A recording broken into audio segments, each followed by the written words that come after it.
Tiga penambang emas ilegal di Jambi tewas tertimbun longsor. Mereka tertimbun saat menambang di lubang penggalian emas peninggalan Belanda.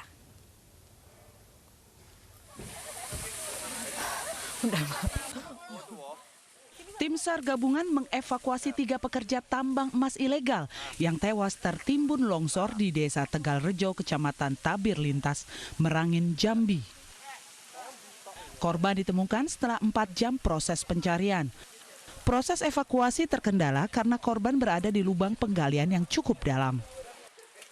3 korban tewas atas nama Saiman, warga Tegalrejo, Parnawi, dan Karnadi, warga Tabir Selatan. 3 korban dievakuasi ke Puskesmas Kecamatan Margo Tabir untuk selanjutnya diserahkan ke pihak keluarga. Korban tertimbun longsor saat tengah menambang emas di lubang Dompenga. Penambangan emas ilegal di wilayah itu sudah berlangsung lama. Meski ilegal dan berbahaya, warga tetap menambang emas karena tidak ada pekerjaan lain. Dari Jambi, Merangin, Nanang Fahruzi, iNews melaporkan. Seorang petani karet terluka parah usai diterkam harimau di Bengkalis, Riau. Saat diserang harimau, korban melawan dan berteriak meminta pertolongan warga. Warga mengevakuasi Sofian, petani karet di Desa Sepahat, Kabupaten Bengkalis, Riau, yang terluka parah usai diserang seekor harimau. Korban bercerita dirinya tiba-tiba diserang harimau saat bekerja di kebun karet. Korban sempat melawan menggunakan kayu dan menyelamatkan diri lari ke atas pohon. Korban selamat meski seluruh kakinya terluka akibat serangan harimau. Hingga kini korban masih menjalani perawatan intensif. Harimau ini berusaha menerkam Pak Sofian, tapi dia mengelak-ngelak lari sambil memegang kayu kan, kayu sambil mengalau lah kan, mengusir kan. Akhirnya harimau ini meloncat seketika, tapi tak jauh. Ketika dia meloncat itu kesempatan dia manjat pokok, pohon karet. Ketika manjat sekitar 3 meter ke atas, langsung harimau ini menyambar, menerkam dari bawah. Itulah dari rekaman itulah Bapak Sofian campak ke bawah.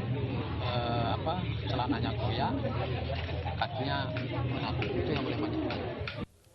Sementara di Kota Padang, Sumatera Barat, seekor buaya muara masuk ke pemukiman warga. Evakuasi buaya melibatkan petugas pemadam kebakaran. Petugas damkar Kota Padang mengevakuasi seekor anak buaya di perumahan Pemda daerah Kota Lua, Kecamatan Pau. Pemilik rumah bernama Henry mengaku terkejut saat melihat buaya sudah berada di dapur dan kabur ke dalam kamar mandi miliknya. Proses penangkapan anak buaya muara hampir 1 meter ini berlangsung selama 30 menit. Menurut Satgas BKSDA Provinsi Sumatera Barat, anak buaya yang ditemukan di kompleks perumahan diduga merupakan hewan peliharaan warga yang terlepas dari kandangnya. Petugas berencana akan mengembalikan anak buaya muara yang berumur sekitar 3 bulan ini ke habitatnya agar tidak punah.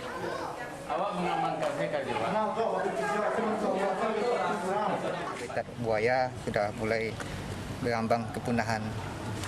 Ini sampai ke Pau ini jadi pertanyaan nih, karena Pau bukan habitat dia. Habitat buaya muara ini di muara, sepanjang muara sungai. Cuma muara sungai sekarang udah jadi daerah pemukiman, apalagi daerah-daerah tempat daerah pantai udah banyak jadi daerah-daerah wisata. Fani Kelvin Octavianus, otak pembunuhan suami dan anak tirinya, dituntut hukuman mati. Pembunuhan berencana yang terjadi Agustus 2019 lalu menjadi hal yang memberatkan kedua terdakwa.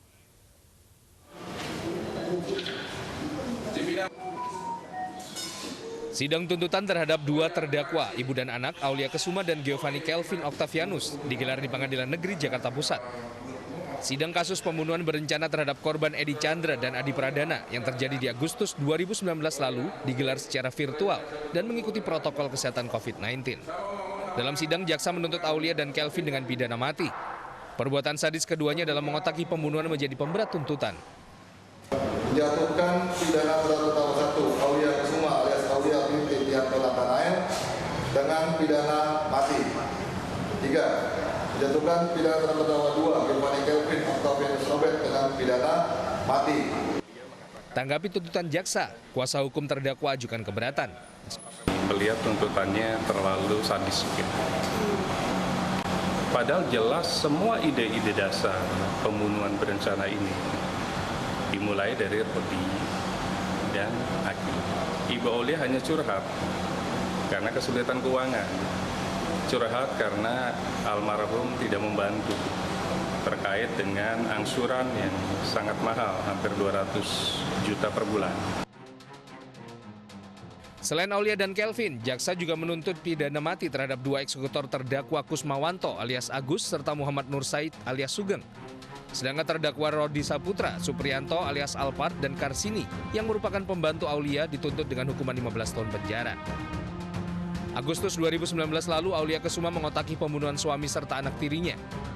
Hal ini dilakukan karena Aulia terdesak hutang oleh pihak bank. Aulia membunuh suami dan anak tirinya dengan cara diracun terlebih dahulu. Lalu kedua korban dimasukkan ke dalam mobil dengan maksud dibuang dan dibakar sebelum diterjunkan ke jurang di wilayah Sukabumi, Jawa Barat. Dalam aksinya Aulia dibantu oleh putranya Giovanni Kelvin Octavianus serta 2 eksekutor yang dibayar. Selain itu tersangka lainnya Karsini, Rodi Saputra dan Supriyanto ikut membantu Aulia merencanakan pembunuhan. Dari Jakarta Selatan, Deni Helmi Sajangbati, iNews melaporkan. Anda masih ingat kasus prank sembako sampah? Pemirsa, pelaku prank Ferdian Paleka bersama 2 rekannya dibebaskan dari tahanan Polrestabes Bandung. Mereka bebas setelah korban mencabut laporannya.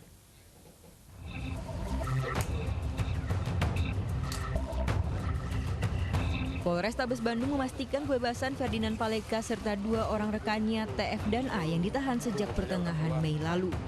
Ketiganya terbebas dari sangkaan setelah Yayasan Sri Kandi Pasundan mencabut laporan atas perbuatan tidak menyenangkan pada 2 orang transgender yang menjadi korban perang Ferdinand dan rekan-rekannya. Hampir sebulan mendekam di ruang tahanan Polrestabes Bandung, Ferdinand mengaku senang bisa bebas. Ferdinand pun minta maaf dan menjadikan apa yang ia alami sebagai pelajaran. Mewakili teman saya semuanya, kami minta maaf telah membuat konten prank bako sampah pada Transbuan Kota Bandung. Kami sangat menyesali perbuatan kami dan tidak akan mengulangi perbuatan kami di kemudian hari lagi. Ya, terima kasih. Setelah di sini rencana mau ngapain, Pak? Istirahat dulu ya. Ya, dasarnya yang pasti adalah pencabutan aduan, ya, pencabutan laporan dari korban pada kami yang kita terima sekitar 2 minggu yang lalu.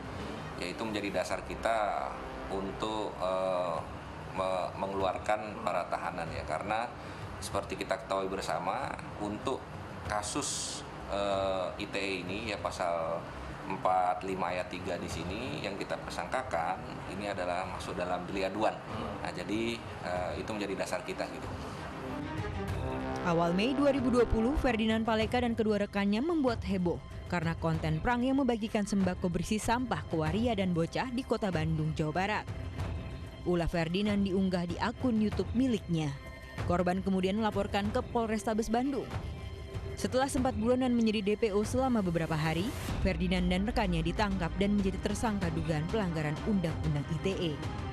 Di hadapan polisi, Ferdinand mengaku video prank bingkisan berisi batu dan sampah dibuat untuk konten YouTube miliknya.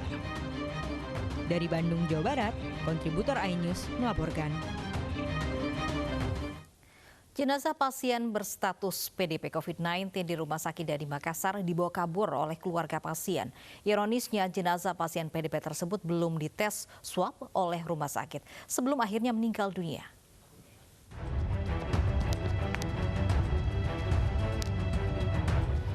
Rekaman video kamera pemantau Rumah Sakit Dadi Makassar, Sulawesi Selatan menangkap detik-detik kejadian jenazah pasien PDP COVID-19 dibawa kabur keluarga pasien. Pihak rumah sakit membenarkan kejadian itu. Dari keterangan mereka, pasien PDP tersebut merupakan pasien rujukan dari Rumah Sakit Akademis Makassar. Pasien mulai dirawat sejak Senin lalu dan belum sempat dites swab, pasien sudah meninggal dunia. Keluarga pasien bisa membawa kabur jenazah pasien karena tidak ada petugas keamanan yang berjaga. Pasiennya ini masih dalam status PDP. PDP kan belum sempat kami swab karena masuknya malam, paginya siangnya sudah meninggal, baru mau persiapan swab. Pihak Rumah Sakit Dadi Makassar yang juga merupakan rumah sakit rujukan COVID-19 meminta kepada tim gugus tugas untuk meningkatkan penjagaan di rumah sakit guna mengantisipasi hal serupa kembali terjadi. Dari Makassar, Sulawesi Selatan, Andi Dery Sunggu, iNews melaporkan.